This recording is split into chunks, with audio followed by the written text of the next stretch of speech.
حدیث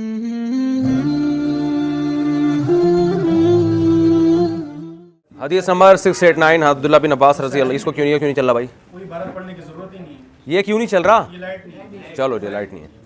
حضرت عبداللہ بن عباس رضی اللہ عنہ سے روایت ہے رسول اللہ صلی اللہ علیہ وسلم جب بیت اللہ میں داخل ہوئے تو اس کے کناروں میں آپ نے ہر کنارے میں دعا مانگی اور نماز نہیں پڑھی یہاں تک کہ نکل آئے. جب آپ صلی اللہ علیہ وسلم نکلے تو 2 رکعتیں قبلہ کی طرف رخ کر کے پڑھی اور آپ فرمایا یہ قبلہ ہے. بیت اللہ کو آپ نے فرمایا یہ کیا ہے؟ قبلہ. اندر نماز نہیں پڑھی تو لیکن صحیح حدیث سے ثابت ہے کہ آپ نے بیت اللہ کے اندر بھی نماز پڑھی. اسی وجہ سے اختلاف ہے. امام احمد بن حنبل فرماتے ہیں فرض نماز بیت اللہ کے اندر ٹھیک نہیں ہے, نوافل ٹھیک ہیں. دوسرے حضرات کہتے ہیں فرض بھی ٹھیک ہے نوافل بھی ٹھیک ہے. چلو رضي الله عنهما ان رسول الله صلى الله عليه وسلم دخل الكعبه هو واسامه بن زيد وعثمان بن طلحه الحجبي وبلال بن رباح فاغلقها عليه ومكث فيها. عبداللہ بن عمر رضی اللہ عنہما فرماتے ہیں کہ رسول اللہ حضرت بلال رضی اللہ تعالی عنہ نے نبی صلی اللہ علیہ وسلم جب داخل ہوئے کعبہ کے اندر تو آپ نے اغلقها علیہ اس دروازہ بند کیا ومکث فیها اس میں رہے کچھ دیر. راوی کہتے ہیں میں نے حضرت بلال سے پوچھا کہ نبی نے کیا کیا؟ فرمایا جعل عمودا عن یسارہ وعمودین عن یمینہ کہ ایک عمود آپ کے بائیں طرف تھا اور 2 ستون آپ کے دائیں طرف تھے اور 3 پیچھے تھے. اور بیت اللہ اس دن 6 عمودوں پر, اس وقت 6 ستون تھے بیت اللہ کے اندر. پھر آپ نے وہاں نماز پڑھی متفق علیہ. تو اندر نماز پڑھنا بھی ثابت ہے. بیت اللہ کے اندر کہیں بھی رخ کر کے نماز پڑھ لو نماز ہو جائے گی. چلیں.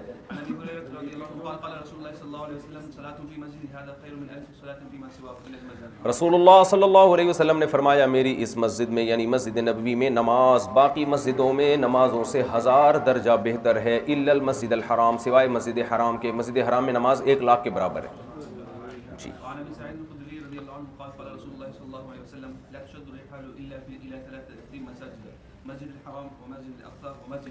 ابو سعید خدری رضی اللہ تعالیٰ عنہ سے روایت ہے رسول اللہ صلی اللہ علیہ وسلم نے فرمایا کجاوے نہیں کسے جائیں گے باندھے جائیں گے. رحل کجاوا کو کہتے ہیں نا, کورے ابل جو اس پہ اوپر کورل ابل جس وہ باندھ کے اوپر رکھتے تھے نا اس پہ لوگ سفر کرتے تھے. تو وہ جب باندھتے تھے جب رخت سفر باندھا جائے سفر کیا جائے. تو یہ کنایا ہے سفر سے, یعنی اونٹوں کا سفر نہیں کیا جائے گا. مطلب ہے کہ مطلق سفر نہیں کیا جائے گا مگر 3 مسجدوں کی طرف مسجد حرام مسجد اقصی اور میری یہ مسجد. تو کیا مطلب وہ سفر جو تقرب والا ہو جس سے قربت مقصود ہو اللہ کی رضا مقصود ہو. باقی سفر تو ہر طرح سے جائز ہے لیکن وہ سفر جو مقدس سفر ہے. اس کی بیس پہ امام ابن تیمیہ رحمہ اللہ تعالی نے پوری امت سے ایک شاذ قول کیا ہے. وہ یہ ہے کہ ادھر توجہ کریں, وہ یہ کہ نبی صلی اللہ علیہ وسلم کی قبر کی زیارت کے لیے بھی سفر کرنا جائز نہیں ہے. تو وہ کہتے ہیں کہ سفر آپ کریں مسجد نبی کی زیارت کے لیے پھر وہاں ضمناً نبی صلی اللہ علیہ وسلم کی قبر کی زیارت بھی کریں. تو جو سفر ہے نا وہ نبی کی قبر کی زیارت کے لیے ٹھیک نہیں ہے کیونکہ 3 جگہوں کے لیے سفر کیا جائے گا, مسجد حرام مسجد اقصی اور مسجد نبوی, بس ان کی زیارت. تو اس کا جواب جمہور کی طرف سے یہی ہے کہ یہاں مراد مسجد ہے.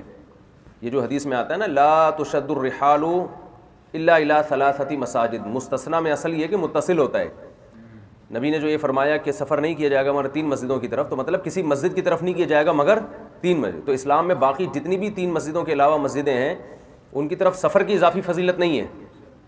مقصود بنا کے ان کی طرف سفر نہیں کیا جائے گا, باقی ان کی طرف سفر کیا جائے گا. باقی کسی قبر کی زیارت کے لیے جانا وہ اپنی اصل پر ہے, جائز ہے. چاہے ابا کی قبر ہو ماموں کی قبر ہو, کہیں بھی آدمی اپنے قبرستان میں جا سکتا ہے تو دوسرے شہر بھی جا سکتا ہے, سمجھتے ہو. تو وہ اپنے اصل پر ہے. تو رسول اللہ صلی اللہ علیہ وسلم کی قبر کی زیارت کے لیے بھی جانا یہ من اعظم القربات, نبی کی محبت کی وجہ سے کر رہا ہے نا, تو اس میں نہ صرف جائز ہے بلکہ باعث ثواب ہے. اس لیے جمہور علماء کے نزدیک یہی ہے کہ جب مسجد نبوی جائے سفر کر کے تو مسجد نبوی کی بھی نیت کرے اور رسول اللہ صلی اللہ علیہ وسلم کی قبر کی زیارت کی بھی الگ سے نیت کرے, سمجھتے ہو. ہاں وہاں شرکیہ کام یا یہ سب چیزیں جائز نہیں. چلے وہ بھی ٹھیک ہے لیکن مسجد نبی کی زیارت کی نیت سے محروم ہو جائے گا, پھر تو دونوں کی نیت الگ الگ کر لیں. چلیں ہیں مسجد کی طرف جانا پھر بھی جائز ہے, کسی مسجد کے سفر کرنا یعنی تقرب کی نیت سے سفر کرنا. بھائی کوئی شاہ فیصل مسجد دیکھنے جا رہا ہے کراچی سے تو جائز ہے, لیکن اس کو وہ عبادت تو نہیں سمجھتا نا, ویسے ہی جا رہا ہے کہ دیکھیں کوئی بڑی عجیب مسجد بنی ہے بڑی خوبصورت بنی ہے. لیکن مسجد حرام یا مسجد نبوی تو علی وجہ تقرب یہ سفر خود عبادت ہے. چلیں مسجد اقصی جانا یہ خود عبادت ہے. یہ سب نبی صلی اللہ علیہ وسلم نے فرمایا میرے گھر اور میرے ممبر کے درمیان روضۃ من ریاض الجنہ, جنت کے باغوں میں سے ایک باغ ہے. یا تو یہ اپنی حقیقت پر ہے کہ ہو سکتا ہے یہ ٹکڑا جنت کا ہو, اللہ نے زمین پہ بھیج دیا ہو, اور یہ بھی ہو سکتا ہے کہ اس کو تشبیہ دی گئی ہو جنت کے باغوں میں سے ایک باغ ہونے کی. حدیث میں بہت سی چیزوں کو جنت کہا ہے. 2 نہروں کو حدیث میں کہا یہ جنت سے ہیں. تو مراد یہ ہے کہ جیسے جنت کی چیزوں حدیث میں آتا ہے ہر انار میں ایک دانہ جنت کا ہے. تو بعض چیزوں میں خیر و برکت بہت زیادہ تھی تو اس کو بھی جنت سے تشبیہ دی گئی ہے. تو یہ خیر و برکت کا یہ ٹکڑا ہے کیونکہ یہاں نماز ہوتی ہے, یہاں پیغمبر ہیں, یہاں بڑے بڑے صحابہ رہے ہیں, تو جنت تو بن گیا نا یہ. چلیں چلے میرے بھائی. اور میرا ممبر میرے حوض پر ہے, یعنی حوض کوثر پر ہے. تو اس کے بھی 2 مطلب بیان کیے. یا تو یہ حقیقت پر ہے, ہو سکتا ہے حوض کوثر کی جگہ لا کے یہاں رکھ دی گئی ہو, اور یہ بھی ممکن ہے کہ وہ حوض پر ہے یعنی حوض کوثر میں جانے کا ذریعہ ہے. تو جو ممبر کے قریب آئے گا, نبی صلی اللہ علیہ وسلم کی بات سنے گا, یا جو وہاں کوئی بھی نیکی کرے گا تو نبی صلی اللہ علیہ وسلم کی شفاعت ملے گی اس کو حوض کوثر پہ. ہاں یہی ہے نا, یعنی جو ممبر کے قریب آئے گا وہاں سے فیض حاصل کرے گا. چلیں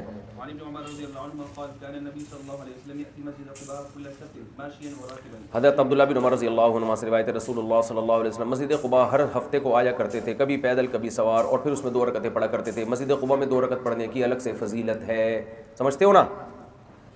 جب عمرہ کرنے جاؤ یا مدینہ منورہ جاؤ تو مسجد قباء میں جا کے بھی 2 رکعتیں پڑھنی چاہیے. عمرے کا ثواب بھی ہے اس میں, حدیث میں آتا ہے, اور نبی صلی اللہ علیہ وسلم کی سنت بھی ہے. چلے نبی صلی اللہ علیہ وسلم نے فرمایا سب سے محبوب جگہ اللہ تعالیٰ کو مسجدیں لگتی ہیں, اور سب سے ناپسندیدہ جگہ بازار ہیں. آج بازاروں میں ٹائم زیادہ لگ رہا ہے اور مسجدوں میں ٹائم کم لگ رہا ہے. بازاروں میں انسان اللہ کی یاد سے, اللہ کے ذکر سے غافل ہوتا ہے. اور بولا کتنے کی دے رہا ہے, بتا رہے یہ کتنے کا دے رہا ہے, جائے ہے. وہ جھوٹ بولتا ہے, وہ کہتا ہے چائنا کا مال ہے, جاپان کا مال ہے, حقیقت میں چائنا کا ہوتا ہے. یہ سب کوئی خیر کا کام بازاروں میں نہیں ہوتا. ٹھگ بیٹھے ہوئے ہوتے ہیں جگہ جگہ. آپ صدر جاؤ, آپ کو بندہ بلائے گا, ادھر ادھر آپ قریب ہو گئے, آپ کی آنکھوں میں حلقے ہیں, نوجوان آدمی کو بلاتے ہیں. اچھا پھر کہہ رہا ہے میں آپ کو حکیم کے پاس لے کے جاتا ہوں, آپ ٹھگ, وہ حکیم نہ چھوڑ لے گا آپ کو, حلقے آپ کے دور نہیں ہوں گے. چلیں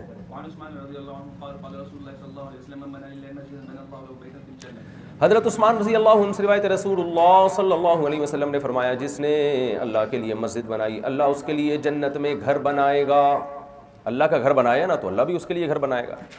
متفق علیہ, حدیث نمبر 698. شکریہ آپ کا بہت بہت. اتنی زیادہ چائے نہیں لکھ رہا ہے کہ بالٹی میں ہے یہ چائے, میں نے کہا اتنی سی لایا کرو چائے.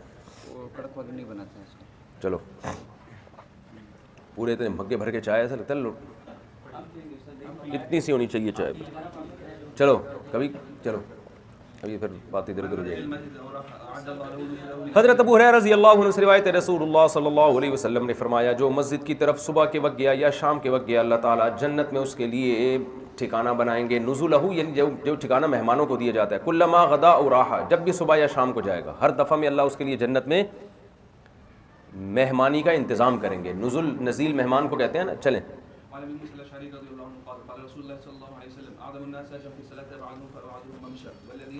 حضرت ابو موسیٰ اشعری رضی اللہ عنہ سے روایت ہے رسول اللہ صلی اللہ علیہ وسلم نے فرمایا نماز میں سب سے زیادہ اجر کے اعتبار سے وہ ہے جو سب سے زیادہ مسجد سے دور ہے چلنے کے اعتبار سے. جتنی زیادہ واک کر کے آئے گا اتنا زیادہ ثواب ملے گا. والذی ينتظر الصلاة حتى يصليها مع الامام اجرا من الذي يصلي ثم ينام اعظم اجرا, اور وہ شخص جو امام کے ساتھ انتظار کرتا ہے, عشاء کی نماز مراد سے, اور پھر امام کے ساتھ نماز پڑھتا ہے وہ اس سے اجر میں زیادہ ہے جو نماز پڑھتا ہے اور پھر فوراً سو جاتا ہے, جماعت سے نماز نہیں پڑھتا عشاء کی. متفق علیہ, حدیث نمبر 700.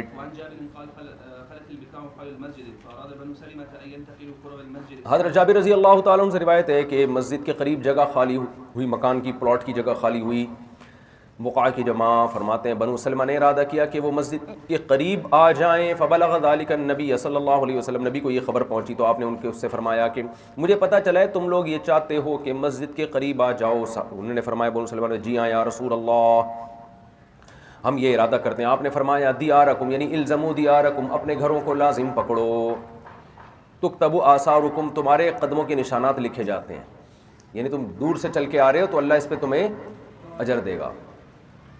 تکتب, پھر آپ نے فرمایا تکتب آثارکم, تمہارے قدموں کے نشان لکھے جائیں گے, یعنی تمہیں دور سے آنے کی وجہ سے الگ ثواب ملے گا, ہر قدم پہ نیکی ملے گی.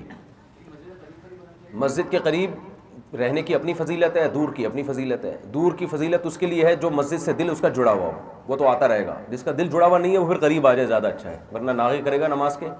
اور ظاہر ہے مسجد کی برکتیں تو قریب میں ہی حاصل ہوں گی نا. تو ایک جزوی فضیلت ہے دور سے آنے کی، سمجھتے ہو. لیکن آج کل کوئی مسجد کے قریب آنے سے لوگ ڈرتے ہیں. سارا دن مائک بجتا رہتا ہے، لاؤڈ اسپیکر بجتا رہتا ہے. حقیقت ہے نا، سارا دن چلتا رہے گا، اس میں فرمائشی پروگرام چل رہے ہوتے ہیں آج کل. تو چلیں، ہمارے محلے میں ایک مسجد تھی، وہاں فرمائشی پروگرام چلتے تھے. مؤذن صاحب کو لوگ آ کے یہ والی نعت پڑھے، پھر وہ والی نعت پڑھتے تھے، پھر کہتے تھے یہ پڑھے، یہ والا درود پڑھے، پھر وہ درود. پھر کہتے فرمائشی پروگرام چل رہے ہیں. چلیں، مائک کی آوازیں، اسپیکر کی آوازیں اتنی تیز ہیں، اذان میں بھی بعض دفعہ کان پھٹ رہے ہوتے ہیں لوگوں کے. بھائی ایک اعتدال سے رکھو. آپ کے محلے کے قریب دوسری مسجد ہے تو آپ کی اذان وہاں تک جائے جہاں آپ کی محلے کی حدود ہے، بس کافی ہے. پورے ملک کو کیوں سنانا چاہ رہے ہو اپنی اذان؟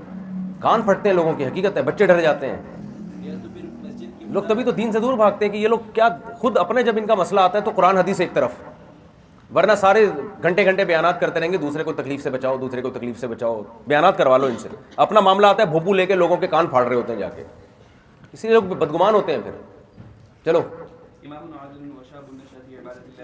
نبی صلی اللہ علیہ وسلم نے فرمایا 7 آدمی ایسے ہیں جن کو اللہ تعالیٰ اس دن سایہ دے گا جس دن اللہ کے سائے کے علاوہ کوئی سایہ نہیں ہوگا. نمبر 1 امام عادل، عدل والا بادشاہ، امام، وزیر اعظم، سربراہ، سب اس میں داخل ہیں جو عدل و انصاف کے ساتھ حکومت کرے. وشاب نشا فی عبادت اللہ، اور احمد کی طرح وہ بندہ، احمد بھائی کی طرح جو اللہ کی عبادت میں پروان چڑھے اور لمبی لمبی نہ چھوڑے، اور W11 میں بیٹھ کے یہ نہ کہے کہ میں لینڈ کروزر میں بیٹھا ہوا ہوں، مجھے ڈرائیور لینے آیا ہے. یہ چیزیں بچپن سے چھوڑ دے میرے بھائی. اتنا نیک آدمی ہو. ورجل قلبہ معلق بالمساجد، وہ شخص جس کا دل مسجد میں اٹکا ہوا ہو. اذا خرج منہ حتی یعود الیہ، جب نکلے جب تک کہ اس کی طرف لوٹ نہ جائے، تو دل مسجد میں اٹکا ہوا ہو. اللہ سے محبت اتنی ہو. ورجلان تحابا فی اللہ اجتمعا علیہ وتفرقا علیہ، وہ 2 شخص جو اللہ کے لیے محبت کرتے ہوں، اسی پر جمع ہوتے ہوں، اسی پر جدا ہوتے ہوں. ورجل ذکر اللہ خالیا ففاضت عیناہ، وہ شخص جو اللہ کو یاد کرے تنہائی میں اور اس کی آنکھیں بہہ پڑیں. پبلک کے سامنے ناٹک کرنا بہت آسان ہے. بڑے بڑے خطیب ہیں، رو رہے ہوتے ہیں اور ڈرامے لگائے ہوئے ہوتے ہیں. شب برات میں دیکھ لو آپ، قبرستانوں پہ تخت لگا کے بیٹھے ہوئے ہوتے ہیں. تنہائی میں اللہ کے سامنے روئے. ورجل دعته امرأة ذات حسب وجمال، حسب وجمال، وہ بندہ جس کو خوبصورت اور اچھے حسب والی، خاندان والی عورت زنا کی دعوت دے. فقال انی اخاف اللہ، اور وہ کہے مجھے اللہ کا ڈر ہے.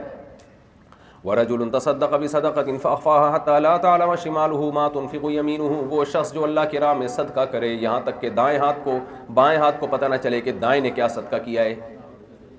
کبھی دکھا کے بھی کرنا چاہیے، قرآن میں آتا ہے ترغیب دینے کے لیے، اور چھپا کے بھی کرنا چاہیے. چلو میرے بھائی،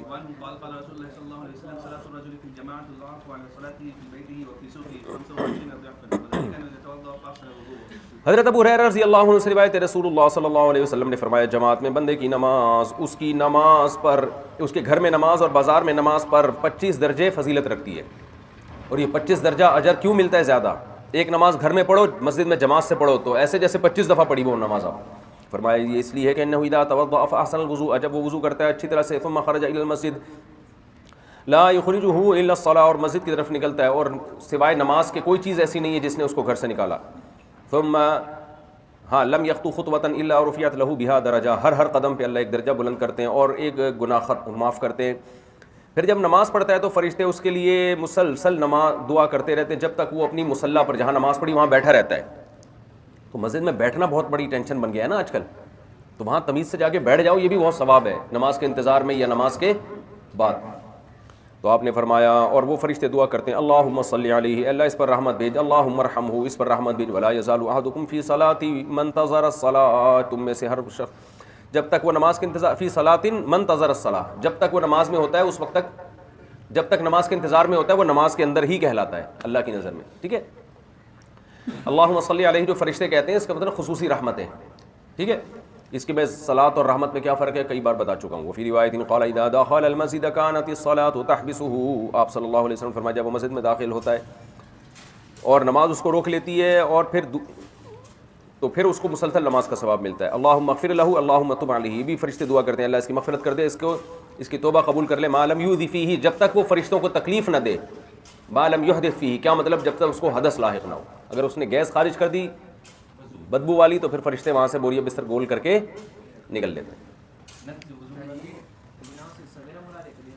صغیرہ گناہ مراد ہوتے ہیں اس سے. چلیں وعن ابي سعيد قال قال رسول الله صلى الله عليه وسلم دخل احدكم المسجد فليقل اللهم افتح لي ابواب رحمتك. انتظار نماز میں تو یہی فضیلت ہے. نماز کی جگہ پہ بیٹھنے کی فضیلت ہے باہر، چاہے مسجد نہ بھی ہو. رواه مسلم. حضرت ابو اسید رضی اللہ عنہ فرماتے ہیں رسول اللہ صلی اللہ علیہ وسلم نے فرمایا جب تم میں سے کوئی شخص مسجد میں داخل ہو تو یوں کہے اللہم افتح لی ابواب رحمتک، اے اللہ میرے لیے اپنی رحمت کے دروازے کھول دے. اور جب مسجد سے باہر نکلے تو یوں کہے اللہم انی اسألک من فضلک، اے اللہ میں تجھ سے تیرا فضل مانگتا ہوں. کتنی زبردست دعا ہے. دیکھو مسجد میں اللہ کی رحمت، کیونکہ نماز ہے، اللہ کا گھر ہے، اور باہر فضل. فضل روزی کو کہتے ہیں. جب باہر نکلے گا تو معاش کی ضرورت ہے، تو اللہ فضل چاہیے. ایسا نہ ہو بے روزگاری اگلی نماز سے پہلے تک بھی ایسے ہی پھرتا رہوں جیسے فجر سے ظہر تک پھرتا رہوں. ٹھیک ہے نا، بے روزگار تو فضل چاہیے. چلیں وعن ابي قتاده رضي الله عنه ان رسول الله صلى الله عليه وسلم قال اذا دخل احدكم المسجد فليركع ركعتين. حضرت ابو قتادہ رضی اللہ عنہ سے روایت رسول اللہ صلی اللہ علیہ وسلم نے فرمایا جب تم میں سے کوئی مسجد میں داخل ہو تو اسے چاہیے کہ بیٹھنے سے پہلے 2 رکعتیں پڑھے. متفق علیہ. یہ 2 رکعتیں تحیۃ المسجد کہلاتی ہیں. یہ امام شافعی اور امام احمد ابن حنبل کے نزدیک واجب ہے. تبھی آپ نے سعودی عرب میں دیکھا ہوگا کوئی عرب مسجد میں آتا ہے تو بیٹھتے نہیں ہیں، کھڑے رہتے ہیں جب تک نماز، ہاں وہ نماز کے انتظار میں کھڑے رہتے ہیں. اگر 2 رکعتوں کا ٹائم نہ ہو تو وہ واجب سمجھتے ہیں اس کو. حناف کے ہاں یہ سنت مؤکدہ ہے، واجب نہیں ہے. واجب نہ ہونے کی دلیل کیا ہے؟ وہ حدیث ہے جن میں 5 نمازوں کو فرض قرار دیا گیا ہے، لا غیر، اس کے علاوہ نہیں. اب سوال پیدا پھر وطر کو واجب کیوں کہتے ہیں؟ تو وطر کے وجوب کے دلائل بہت مضبوط ہیں. ان اللہ زادکم صلاۃ علی وہی الوتر من لم یوتر فلیس منا، اس پر وعیدیں بہت شدید ہیں. تو اس لیے اس کو تو یعنی فرض کی طرح کا مطلب لازم ہونے میں واجب یعنی لازم ہونے میں جیسے فرض لازم ہوتا ہے وطر بھی واجب ہے، لیکن ظاہر ہے اس کا وہ درجہ نہیں ہے جو فرض کا ہے. تو یہ دلائل تو کہ تحیۃ المسجد کے بارے میں اتنے مضبوط دلائل نہیں ہے تو اس کو اپنی اصل پہ رکھا ہے. البتہ چونکہ تاکید ہے حدیث میں قم فصلی رکعتین. حضرت ابو ہریرہ رضی اللہ تعالیٰ عنہ ایک دفعہ آپ کی محفل میں آ کے بیٹھے تو آپ نے فرمایا کھڑے ہو 2 رکعت پڑھو پہلے. تو ان تمام حدیث سے حناف نے استدلال کیا ہے کہ یہ سنت مؤکدہ بہرحال ہے. سمجھتے ہو؟ البتہ سنت مؤکدہ پہلی دفعہ میں ہے. کوئی بار بار مسجد میں کسی کی انٹری ہو رہی ہے نا، بار بار آنا ہوتا ہے جانا ہوتا ہے، تو ہر دفعہ میں سنت مؤکدہ نہیں ہے. تو ایک دفعہ میں سنت مؤکدہ ہے، پھر بار بار اگر مسجد میں آپ آئیں گے تو پھر وہ سنت ہے، سنت مؤکدہ نہیں ہے، فضیلت ہے. چلیں اور تحیۃ المسجد میں کوئی بھی نماز جو بھی پڑھیں گے وہ تحیۃ المسجد ہو جائے گی. اس سے مسجد کے آداب میں سے ہے کہ جب آپ مسجد میں داخل ہوں تو پہلے نماز پڑھیں، پھر کوئی اور کام میں مشغول ہو. تو وہ فرض نماز بھی داخل ہے اس میں، سنت بھی داخل ہے، اور الگ سے 2 رکعت ہو تو زیادہ اچھی بات ہے. چلیں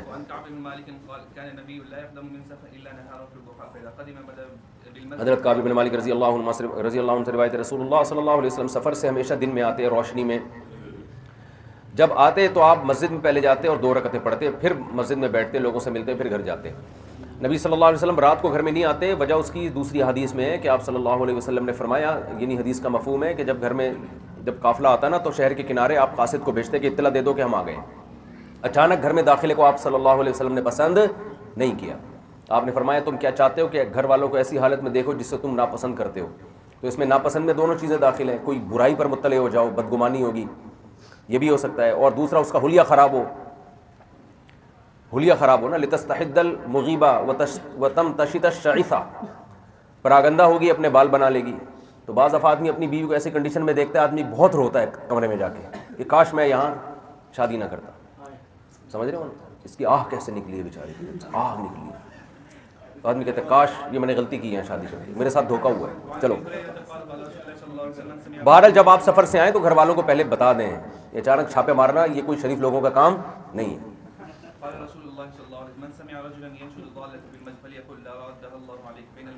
حضرت ابو ہریرہ رضی اللہ عنہ سے روایت رسول اللہ صلی اللہ علیہ وسلم نے فرمایا جس نے سنا ینشد ضالۃ فی المسجد، جو گمشدہ چیز کا مسجد میں اعلان کر رہا ہے تو اس کو یوں بددعا دیا کرو، لا ردہ اللہ علیک، اللہ کرے تمہیں یہ چیز نہ ملے. فإن المساجد لم تبن لہذا، اس لیے کہ مسجدیں گمشدہ چیزوں کے اعلان کے لیے نہیں بنی.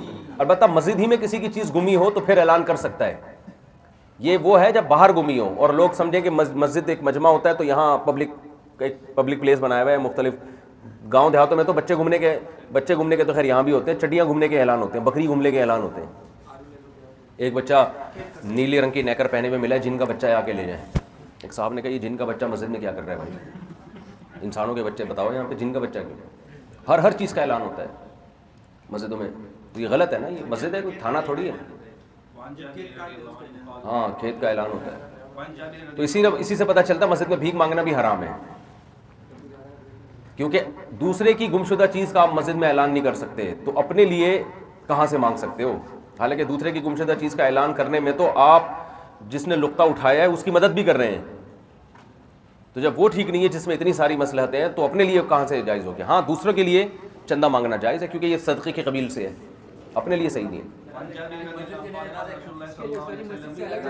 جنازے کی نماز کا اعلان کی گنجائش ہے، موت کا اعلان مسجد سے ٹھیک نہیں ہے کہ حضرات فلاں کا انتقال ہو گیا، انا للہ و انا الیہ راجعون، بس یہ صحیح نہیں ہے بھئی، یہ بھی خبر ہے نا، مسجد ان کی جگہ نہیں ہے، تو بس جنازے کا اعلان ہو کہ فلاں کا انتقال، ظاہر ہے لوگ کہیں گے کہ ایک دم سے جنازہ کا پہلے انتقال تو بتاؤ، اب کیا ایک دم زاہد بھائی کا جنازہ ہے، لوگ ہیں ہاں بھائی زاہد بھائی کا پہلے بتاؤ ان کا انتقال ہو گیا ہے پھر جنازہ ہے، لیکن ہوا نہیں الحمدللہ، اللہ آپ کو عمر دے۔ چلیں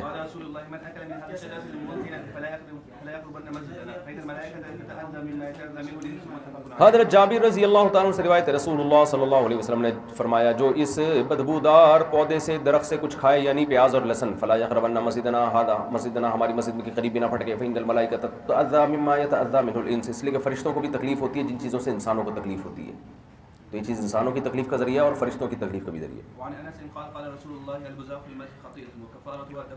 آپ صلی اللہ علیہ وسلم نے فرمایا مسجد میں تھوکنا گناہ ہے اور اس کا کفارہ دفن کرنا ہے۔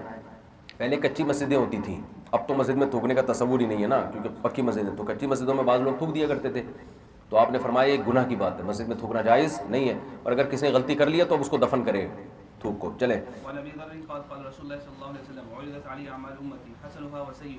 حضرت ابو ذر رضی اللہ عنہ سے روایت ہے، رسول اللہ صلی اللہ علیہ وسلم نے فرمایا میری امت کے اعمال مجھ پر پیش کیے گئے، اچھے اعمال بھی برے اعمال بھی، میں نے سب سے اچھے اعمال، میں نے اپنی امت کے اچھے اعمالوں میں سے ایک یہ عمل دیکھا، الاذى یماط عن الطریق، کوئی تکلیف دہ چیز راستے سے ہٹانا، تو یہ امت کا ایک اچھا عمل، آج کل تو راستے میں ڈالی جاتی ہیں تکلیف دہ چیزیں۔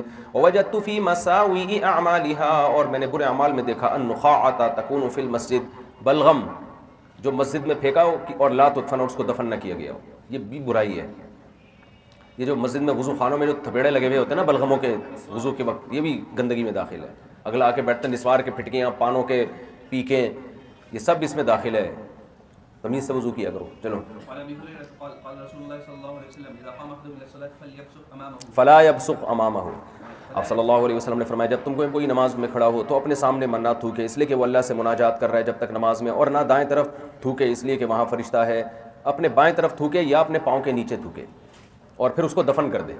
یہ جب جگہ ہے جب کچی جگہ پہ نماز پڑھ رہا ہو انسان، تو بعض دفعہ تھوکنا پڑ جاتا ہے، تو ایسے موقع تو لیفٹ سائڈ پہ نماز میں تھوکے گا اور اس کو پاؤں کے نیچے دفن کر دے گا، چھوڑے گا نہیں، اگلے کو زیارت کروانے کے لیے مقامات مقدسہ کی زیارت کریں آپ۔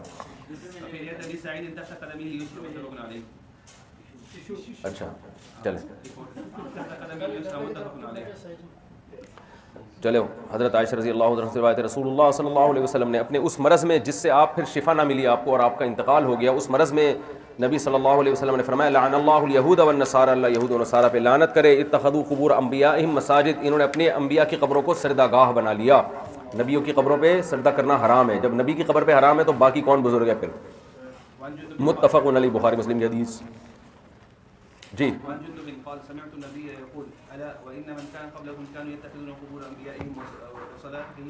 وصالحیہم مساجد، حضرت جندب رضی اللہ عنہ سے روایت ہے میں نے نبی صلی اللہ علیہ وسلم کو یہ فرماتے ہوئے سنا، خبردار تم میں سے پہلے لوگوں نے اپنے پیغمبروں کی قبروں کو اور اپنے نیک لوگوں کی قبروں کو سجدہ گاہ بنا لیا تھا، الا فلا تتخذوا القبور مساجد، فرمایا قبروں کو سجدہ گاہ مت بناؤ، نہاکم عن ذلک، میں تمہیں اس عمل سے روکتا ہوں۔ آپ کو یہ خوف تھا کہ میری قبر میں لوگ عقیدت میں کوئی سجدہ گاہ نہ بنا دے، لیکن صحابہ نے کیسا عمل کیا ہے، دیکھو ایسا زبردست، ایسے توحید پر قائم رہے کہ عمر بن عبدالعزیز نے جب نبی صلی اللہ علیہ وسلم کی قبر کی اگر چار دیواری کھڑی کی ہے تو وہ اس میں نہیں بنائی، انہوں نے چار دیواری نہیں تھی، 6 دیواری تھی۔ وجہ اس کی یہ کہ چار دیواری اس کی مشابہت بیت اللہ سے ہو جاتی ہے، لوگ طواف نہ شروع کر دیں کہیں، اس کا اتنا خیال کیا گیا۔ چلو بھائی، اور ہمارے یہاں دیکھو قبروں پہ مسٹنڈے بن کے مراقبے کے لیے بیٹھے ہوئے ہوتے ہیں والے، عجیب عجیب قسم کے فضول مسٹنڈے بنا ہوا بیٹھا ہوگا، قبر سے مردے سے کنیکشن ملا رہا ہوگا، کہتے ہیں فلاں سے بھی ثابت ہے، بھائی فلاں کو چھوڑ دو، کس نے کیا کیا اس کو ان سے ان کا بارے میں پوچھا جائے گا، آپ سے ہم پوچھتے ہیں تو کیا کر رہے ہیں یہاں بیٹھ کے، کیوں کر رہے ہو یہاں پہ، نکلو یہاں سے۔ چلو مجھ سے مراقبے میں کنیکشن ملاؤ، دیکھو کیا نکلتا ہے۔ مردے سے کیوں ملا رہے ہو؟ جب زندہ بزرگ موجود ہیں اتنے بڑے بڑے اولیاء کرام،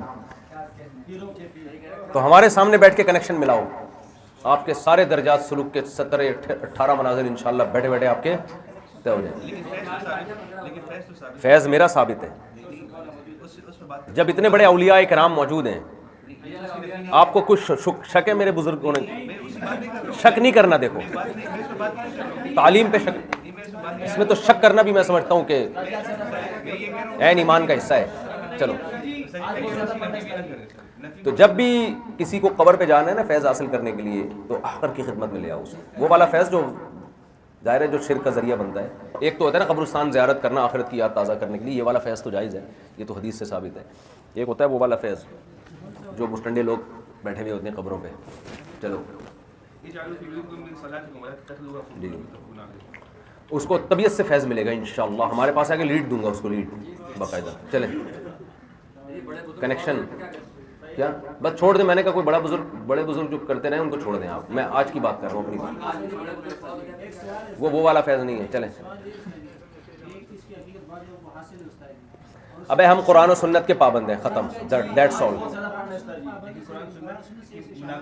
نہیں کوئی اشارہ میں کوئی ایک صحابی بتاؤ کوئی قبر کے قریب بیٹھ کے مراقبہ کیا اس نے؟ بس چھوڑو یار، ابھی تم لوگ پھر مجھے غصہ دلاؤ گے تم لوگ، یار چھوڑو بس کرو نا، ہر چیز نہیں الٹی سیدھی کرنے کی کوشش میں رہا کرو۔ ایک چیز شرک کا دروازہ ہے، ایک چیز نے قبر پرستی کو فروغ دے دیا، بالفرض وہ فی نفسہ ہوتا بھی ہو تو بھی اس کی شریعت کبھی بھی اس کی اجازت نہیں دے گی۔ ادھر تو اس کا خیال کیا جا رہا ہے کہ چار دیواری نہ ہو کے لوگ قبلہ نہ سمجھ لیں اس کو، حالانکہ توحید پرست لوگ تھے۔ ادھر تو ایک درخت کو کاٹا جا رہا ہے کہ کہیں لوگ بیت رضوان کے نام پہ اس کو کہیں وہ نہ متبرک نہ شروع کر دیں، اور وہ قبر پرستی جس کے شریعت شروع سے مخالفت کرتی رہی ہے، اس میں آپ مسٹنڈے بن کے مراقبہ کر رہے ہو یار بیٹھ کے، لوگوں کو کیا تعلیم دے رہے ہو آپ بیٹھ کے؟ چھوڑ دو، قرآن و سنت ہمارے لیے کافی ہے۔ فیض ملے نہ ملے، وہ جو کچھ شرک کا دروازہ وہاں سے پھیلے گا، کسی بڑے بزرگ نے کیا اس کی تعویل کر لو، بھائی اللہ والے تھے، انسان ہے، غلطی ہوتی ہے۔ اگر تو براہ راست مردے سے مانگا ہے اس کو متصرف مختار سمجھ کے وہ تو ویسے ہی کافر ہو جائے گا، لیکن اگر از قبیل کرامت ہے، کچھ اس کا خیال ہے کہ اللہ تعالیٰ یہاں سے کچھ کر لے گا، تو بھی بدعت کا بہرحال ایک بہت بڑا ذریعہ ہے، شرک کا دروازہ کھولنے کا ذریعہ ہے یہ، سمجھتا ہے؟ تو یہ چھوڑ دو یہ سب چیزیں، تو بس جو غلطی ہوئی ہے، جس سے غلطی ہوئی ہے اس کو آپ کہہ لو غلطی ہو گئی، بڑے بڑے لوگوں سے بڑی بڑی غلطیاں ہو جاتی ہیں، ہاں، لیکن آپ فتویٰ نہیں دو اس کے جائز ہونے پر، بالکل جائز نہیں ہے یہ۔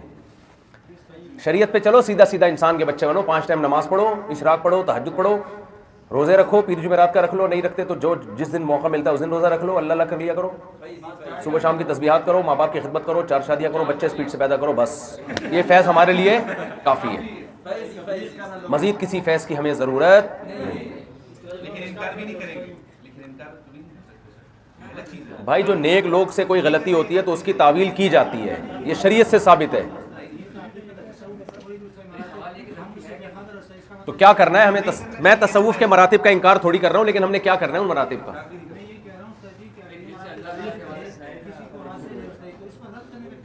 کیا مطلب کیا حاصل ہے کسی کو؟ چپ رہو نا آپ۔ ہاں کسی شخص کو حاصل ہے تو وہ اپنی جیب میں رکھے، ختم۔ نہیں، رد کا مطلب ہم رد کریں گے، کسی کو کرنے نہیں دیں گے ہم اپنے سامنے، ہی ہم نہیں کرنا، بس کسی کو ہے تو وہ ہوگا، وہ جانے، اللہ کا معاملہ ہے، اس کا معاملہ ہے، ہم اس کو برا تھوڑی کہہ رہے ہیں۔ ہم یہ تھوڑی کر رہے ہیں جو آج کل لوگوں نے ایک سیٹ اپ شروع کیا ہوا ہے، پرانے لوگوں کی کتابوں سے عیب تلاش کر کر کے ان پہ رد کرنا، یہ تو سیٹ اپ ہی شریعت کے خلاف ہے۔ ہم تو آپ کو منع کریں گے، آپ کو اجازت نہیں ہے۔ ہم تصوف کے قائل ہیں۔ اب وہ حضرت کو کسی نے خط لکھا میں 16ویں منزل پر پہنچ گیا ہوں، 17ویں پر آپ پہنچا دیں۔ حضرت نے فرمایا انسان کا بچہ بن جائے، ادھر آگے نماز روزہ پڑھو۔ حضرت نے یہ نہیں کہا جو 17ویں پہ پہنچے ہوئے وہ دار اسلام سے خارج یا وہ گمراہ، کچھ بھی نہیں کہا۔ تو انسان کا بچہ بن تو چھوڑ دے، وہ کیا 17واں 18واں 19واں 20واں فضول۔ اللہ اللہ کر، کوئی دل سے اللہ اللہ کی آوازیں نہیں آتی کسی کے، زبان سے اللہ اللہ پہ ثواب ملتا ہے، نیچے سے اللہ اللہ کی آوازیں دور حدیث میں بیٹھتے طلبہ کیا نیچے کیا پڑھ رہے ہوتے؟ ذکر کر رہے ہوتے ہیں۔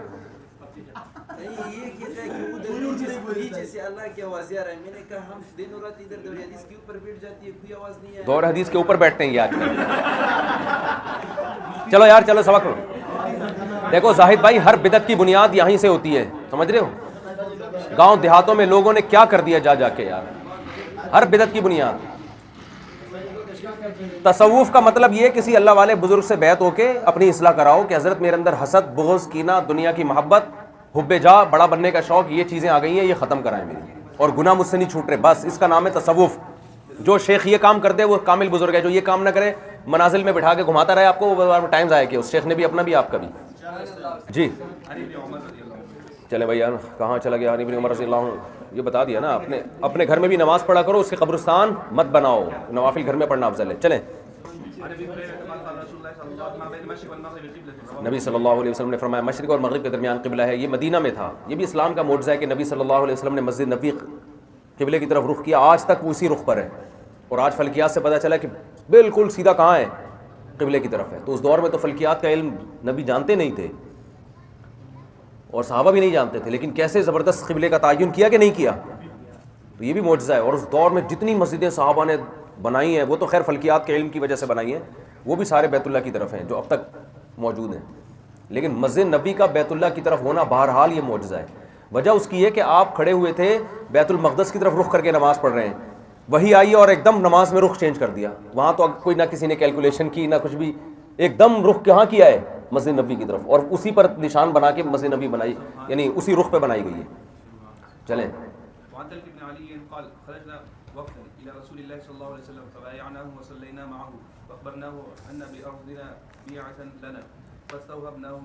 حضرت طلق بن علی رضی اللہ عنہ فرماتے ہیں ہم نبی صلی اللہ علیہ وسلم کے پاس وفد کی صورت میں آئے، ہم نے آپ سے بیعت کی اور ہم نے آپ کے ساتھ نماز پڑھی، اور ہم نے آپ کو خبر دی کہ ہماری زمین میں ایک چرچ ہے، بیعۃ البیع، بیع ہے نا قرآن میں، صلوات و بیع و مساجد، تو چرچ ہے، تو ظاہر ہے وہ لوگ مسلمان ہو گئے تھے، تو ہم کیا کریں؟ فاستوهبناه من فضل طهوره، ہم نے برکت کے لیے نبی صلی اللہ علیہ وسلم سے وضو کا بچا ہوا پانی مانگا، تو آپ صلی اللہ علیہ وسلم نے پانی منگوایا، وضو کیا اور کلی کی، پھر اس پانی کو ہمارے لیے برتن میں ڈالا۔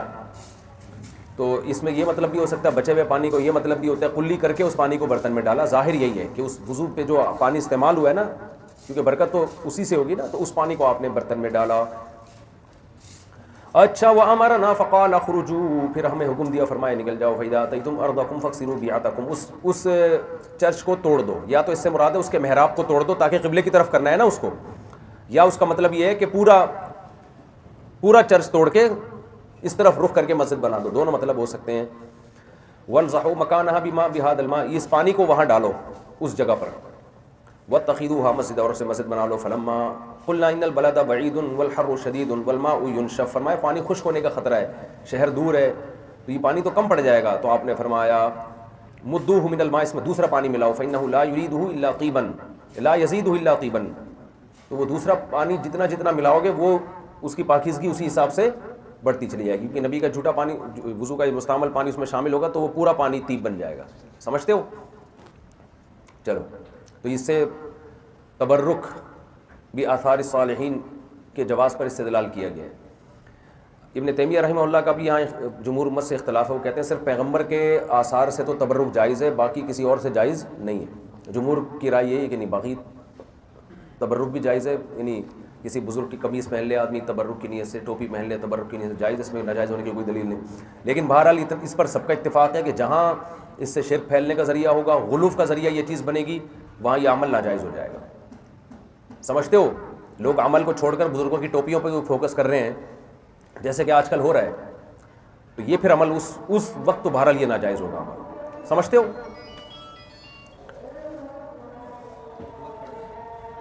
چلو